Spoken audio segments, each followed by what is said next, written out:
আজকে আমি এসেছি আমার একটা সেন্টারে।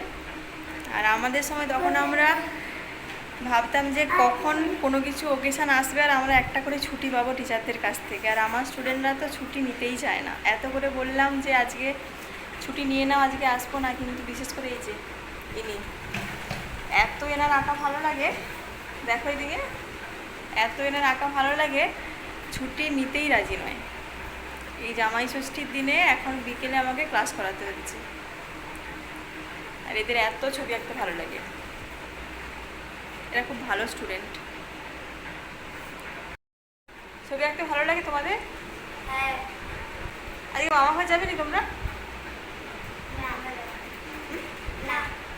আর যাবে নি মামা ঘর? কি অবস্থা, মামা ঘর যাবে নি? তপস্যা তুমি ঠিক নেই? মামা ঘর না গিয়ে ছবি আঁকতে এসেছে। কতটা ছবি আঁকতে ভালোবাসে এরা।